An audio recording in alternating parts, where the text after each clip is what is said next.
Don't manipulate our decisions. We are not mad people. Sisi wa Kenya si wapumbavu. We know the candidates we want. We know the candidates we don't want. We know those who have worked for us. We know those who have not worked for us. We know them. We know you. And we are saying, and not just saying, but what we are saying is we must have free and fair elections. We must have elections that will give us the winner who is the winner. Not the winner who has been crafted from somewhere else. Good morning. My name is Mabonga. I am a civic educator and also a public policy consultant at GPAC. Free and fair elections, I think, is a subject that really concerns all of us Kenyans. We all know what has been happening during our elections, how the screens go off, how somebody disappears, how someone dies, how some official in the poll management, will disappear, and so on, how, the systems will not work, how, the Kim's kit or whatever thing is not working. And that is concerning. That is so concerning. And so, as we talk about strengthening our democracy, one of the calls that we put on our poll manager, the IEBC, is the need to ensure that we have a very transparent election. And also, for free and fair elections to happen, other players have to do their role as well. We have the police. The police have to ensure that they keep professional standards. And beyond keeping professional standards, the police have to ensure that they become human enough in executing their role. And mnajua nimeongea hii maneno sana. Kama wewe ni polisi, wale watu ambao unaenda ukiingia kwa sehemu ambayo ya kusimamia kura, wale watu ambao unawachunga ama unawalinda, ni dada zako, ni ndugu zako. That's what we need to have in the mind of our police. So that I will not carelessly pull out the trigger or a live ammunition or tear gas on these our people. You have a duty and responsibility to ensure that is fair. Another very important player during this to create a free and fair election are people we call the candidates or the political candidates. And this is where the rubber meets the road. Politicians, we have to desist. We have to desist, kabisa, from interfering with the work of the commission. We will want integrity, because you want our votes. And if you want our votes, you need to demonstrate that you're of integrity. How do you demonstrate your integrity?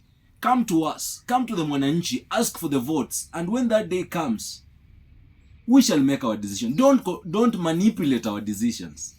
We are not mad people. Sisi wa Kenya si wapumbavu. We know the candidates we want. We know the candidates we don't want. We know those who have worked for us. We know those who have not worked for us. We know them. We know you. And so, don't try to manipulate us. What are we trying to say? If you're a politician, keep off from trying to be part of the commission. Stay off. Campaign. You have enough time up to August. Campaign as much as you can.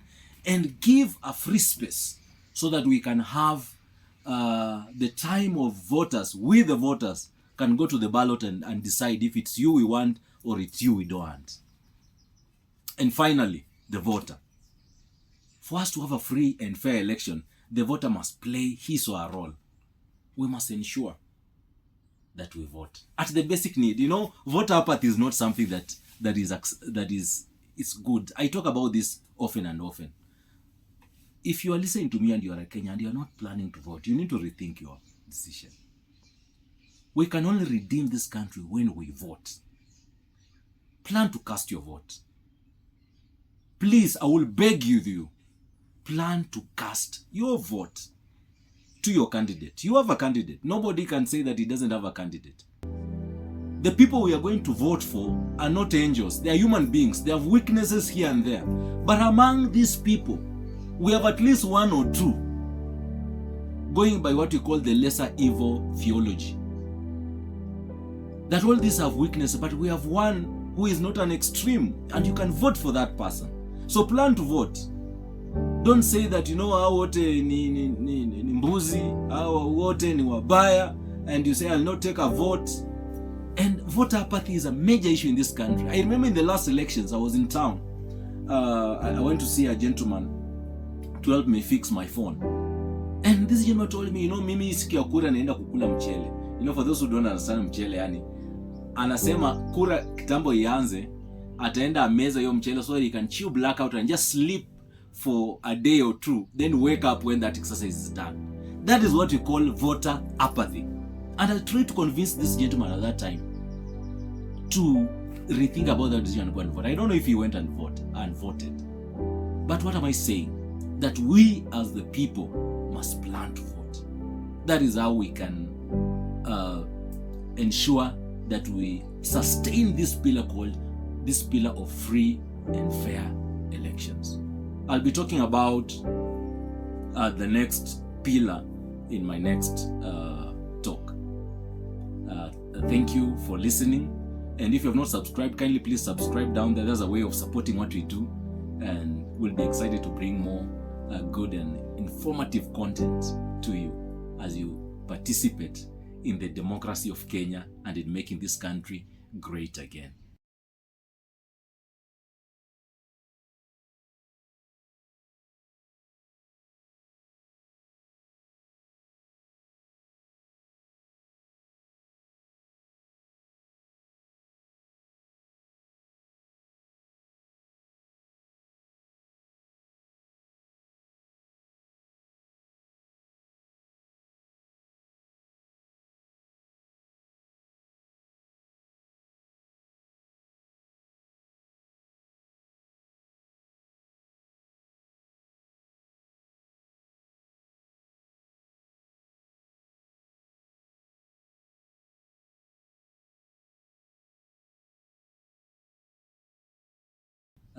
Thank you for listening.